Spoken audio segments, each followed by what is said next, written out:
ya arrancados los entrenamientos tras el mini break de fin de año y con ganas, con concentración, ayudando a Ivonne, a nuestra nueva incorporación, a que se adapte al equipo, que se sienta cómoda en el grupo y que empiece a desarrollar su talento lo antes posible.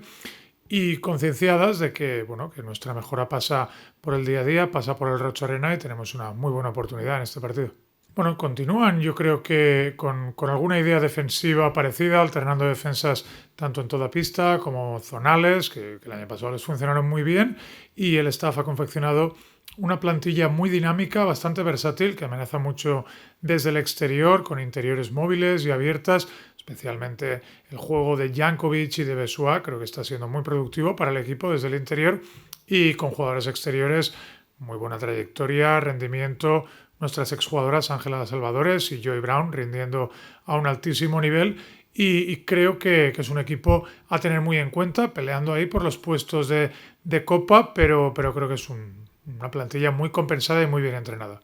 Sí, en el corto plazo y en la inmediatez son los dos partidos que vienen seguidos. Lo que tenemos en mente desde el final de primera vuelta, estar lo más arriba posible y seguir creciendo y mejorando como equipo de cara a estar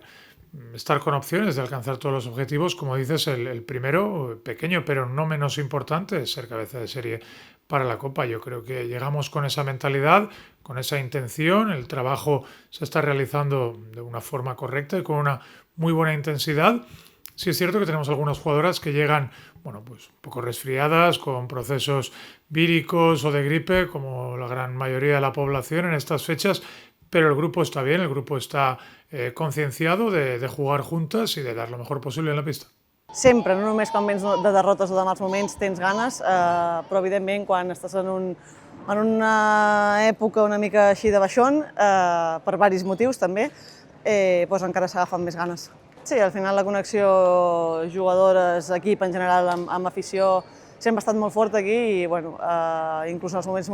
dolents és quan més es necessita, llavors crec que això fa bé per a tothom. No crec que sigui alguna molt específic a millorar. Bueno, també ha estat una temporada una mica rara, amb molt de moviments, amb moltes baixes, llavors, bueno, les que estem ara, intentar donar el màxim, intentar aguantar una mica aquest baixón fins que arribin les baixes i siguem totes per donar la nostra millor versió. Que estigui ple, l'agradaria, però no, el que podeu esperar és les ganes i l'energia que no pot faltar mai i esperem que surti un bon partit.